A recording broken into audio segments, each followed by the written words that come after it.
आज की वीडियो में मैं आपको बताऊंगा कि जर्मनी में किसी भी स्टेटस पे रहते हुए जब आप फैमिली रीयूनियन वीज़े पे अपने स्पाउस को या फिर अपने बच्चों को किसी भी दूसरे कंट्री से जर्मनी बुलवाते हैं तो उसके लिए आपकी सैलरी की क्या रिक्वायरमेंट होती है और आपके पास लिविंग स्पेस कितनी होनी चाहिए। मैं आपको एक बात बता दूं कि जब आउसलैंडर बिहोर्डे वाले आपकी सारी चीज़ें चेक करते हैं ना, तो वो ये चीज़ चेक करते हैं, ये एक बेसिक रूल है कि आपकी सैलरी इतनी हो कि आपकी फैमिली जो आपके पास आ रही है वो आपकी सैलरी पे गुजारा कर दे। ये ना हो कि आपकी सैलरी कम हो और वो जो ना आपको फिर बुर्गा गर्ल लेनी पड़े या फिर आपको सोशल हेल्प लेनी पड़े। तो इस चीज़ से बचने के लिए मैं आपको ये सारी फिगर समझाने लगा हूँ। वहां से आपको अंदाजा हो जाएगा कि आपकी सैलरी कितनी होनी चाहिए और इसी चीज़ को देख के जो ना आउसलैंडर बिहोर्डे वाले आपका वीज़ा रिजेक्ट करते हैं या फिर जो ना आपके वीज़े के लिए अप्रूवल देते हैं। ये जो फिगर्स मैं आपको बताने जा रहा हूँ ये एक एस्टीमेट है आपकी अंडरस्टैंडिंग के लिए, लेकिन फाइनल अथॉरिटी जो ना वो आउसलैंडर बिहोर्डे है। इसको समझने के लिए आप मेरे कंप्यूटर की स्क्रीन पे है, मैं सारा आपको डिटेल के साथ बताता हूँ। अच्छा जी, इस टेबल को आप समझ लें अच्छे से। जब आप फैमिली रीयूनियन वीज़े पे अप्लाई करते हैं उसके लिए भी यही सारी फिगर्स हैं।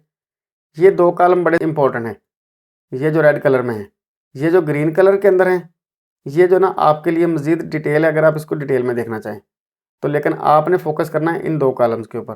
जब आप जर्मनी के अंदर फैमिली रीयूनियन वीज़े पे अपने फैमिली मेम्बर्स को बुलवाते हैं, वाइफ हो गया, बच्चे हो गए, तो उस केस में आपके पास लिविंग स्पेस और आपकी नेट इनकम क्या होनी चाहिए। या फिर जर्मनी के अंदर रहते हुए जब आप वीज़ा एक्सटेंड करवाने जाते हैं तो उस वक्त भी आपकी ये सारी चीज़ें वो देखते हैं कि कितनी आपकी सैलरी और कितनी आपके पास लिविंग स्पेस है।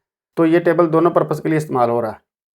इसमें यह कि अगर जर्मनी के अंदर एक अडल्ट बंदा रह रहा है तो उसके पास living space 12 square metre at least होनी चाहिए और उसके बाद जो है ना उसकी नेट इनकम जो उसको टैक्स कटने के बाद उसके अकाउंट में आती है वो 1500 यूरो होनी चाहिए। नेट इनकम यानी कि नेटो इनकम और ग्रॉस इनकम, ब्रूटो इनकम, इसके बारे में इंफॉर्मेशन आप अपनी लोन ऑपरेशनों यानी कि सैलरी स्लिप के ऊपर से देख सकते हैं। और मैं आपको बताता चलूँ कि नेट इनकम वो इनकम जो टैक्स कटने के बाद आपके बैंक अकाउंट में आती है। ये एक बंदे के लिए इतनी होनी चाहिए या एक बंदे के लिए इतनी रिक्वायरमेंट है।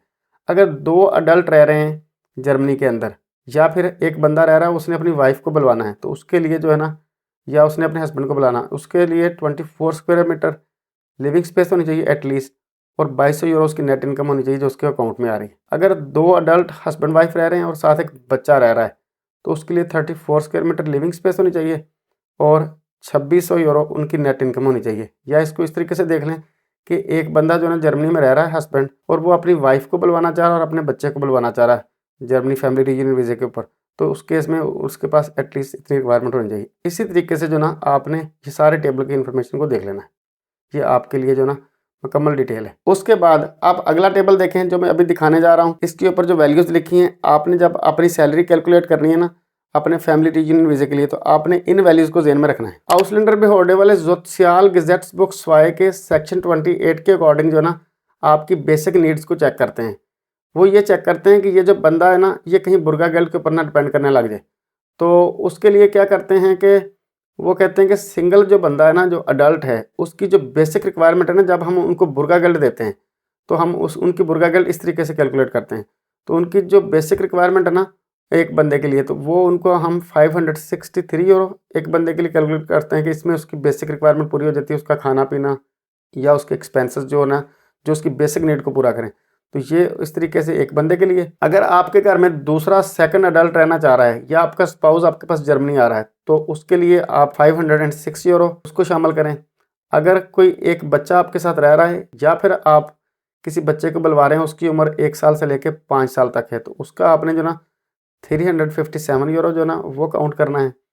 अगर एक बच्चा जिसकी उम्र 6 साल से लेकर 13 साल तक है तो उसके लिए आपने 390 यूरो काउंट करना है। अगर एक बच्चा जिसकी उम्र 14 साल से लेकर 17 साल तक है तो उसके लिए 471 यूरो काउंट करना है। अगर एक बच्चा जिसकी उम्र 18 साल से ज़्यादा है तो उसके लिए आपने 451 यूरो काउंट करना है। 451 यूरो इस अमाउंट से कम है हालांकि बच्चे की उम्र ज़्यादा है। इसकी वजह यह कि जिसकी उम्र 18 साल से ऊपर हो जाए तो उसकी 451 क्यों है, हालांकि 14 साल से लेकर 17 साल वाले की 471 है। इसके पीछे रीज़न ये है कि जर्मनी वाले कहते हैं कि जो 18 साल से ऊपर हो जाती है ना जिसकी उम्र, वो एक अडल्ट है, वो भी एक फैमिली के हेड की मानद होता है, तो वो भी कुछ ना कुछ अर्न करने लग जाता है, वो भी सेल्फ सफिशिएंट होने लग जाता है। तो इसलिए उसकी अमाउंट जो है ना वो कम कैलकुलेट की गई ताकि वो भी कुछ ना कुछ अर्न कर रहा होता है या फिर अर्न करने लग जाए। तो इसके लिए जनाब आपने ये वाला टेबल भी देखना है जब आपने सैलरीज को कैलकुलेट करना है। इन्हीं वैल्यूज़ की बुनियाद पर जो मैंने आपको अभी दिखाई है इसकी बुनियाद पर मैं आपको एक एग्जाम्पल के तौर पर कैलकुलेशन करके दिखाता हूँ जिस तरीके से आउसलैंडर बिहोल्डर वाले भी आपकी कैलकुलेशन करते हैं। तो उसके लिए आप जो है ना स्क्रीन पे आएँ, मैं आपको सारा दिखाता हूँ। ये जनाब टेबल है, इसके अंदर ये है कि मैं आपको एग्जांपल देता हूँ कि मैं मिसाल के तौर पे म्यूनिख में रह रहा हूँ और मैं अपने 2 बच्चे और अपनी बीवी को फैमिली रीयूनियन वीज़े पे जर्मनी बुलवाना चाह रहा हूँ।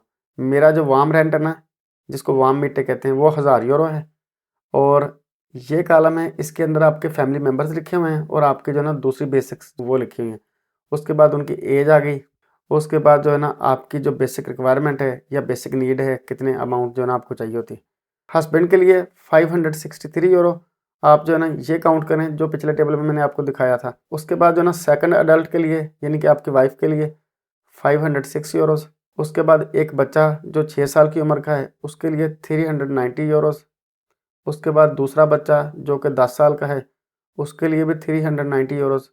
उसके बाद जनाब ये टोटल जो आपकी बेसिक नीड है ना पूरी फैमिली की, वो है 1849 यूरो, जिसको टोटल रेगल बिडाफ कहते हैं। इसके बाद आपका वार्म रेंट कितना है, वो है जनाब 1000 यूरो। तो ये आप इसके अंदर ऐड करें तो ये बनते हैं 2849 यूरो। ये आपकी बेसिक नीड है जो आपको अपने घर का सर्किट चलाने के लिए या अपने घर का निज़ाम चलाने के लिए आपको चाहिए।